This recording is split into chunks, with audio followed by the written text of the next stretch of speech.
L'Afrique de l'Ouest reste la région la plus démocratique en Afrique, mais c'est aussi la région du monde où le recul démocratique se produit le plus rapidement, selon le rapport 2020 du monitoring de l'autocratisation en Afrique de l'Ouest, publié par l'OSIWA, l'Open Society Initiative for West Africa, et dont le lancement a eu lieu ce jeudi à Dakar.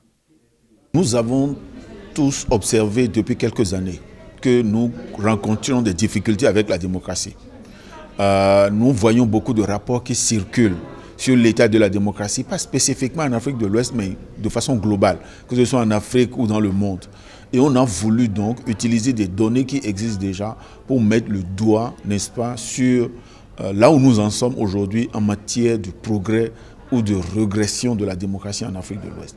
Et donc l'idée, c'est utiliser, donc, comme je le disais, des données qui sont déjà disponibles pour être en mesure de dire est-ce que nous régressons, est-ce que nous allons de l'avant et suivant quel aspect de la démocratie nous avons des difficultés.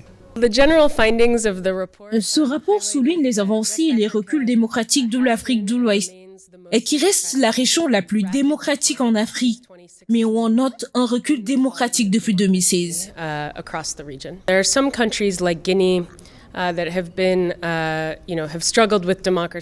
Des pays comme la Guinée ont connu des difficultés sur le plan démocratique, et les données montrent clairement les faiblesses dans les pratiques démocratiques et l'état de droit.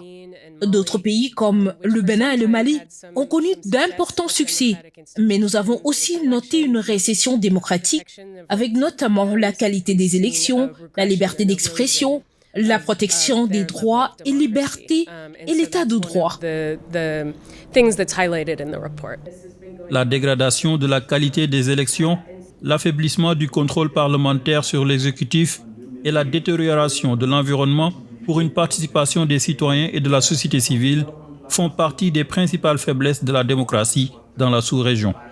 Plusieurs facteurs peuvent expliquer cette baisse que l'on a au niveau de la sous-région. D'abord, nous avons la performance de la sous-région ouest, africaine. Nous avions plusieurs indicateurs qui sont en bonne santé. Nous avions également plusieurs indicateurs qui sont à mal.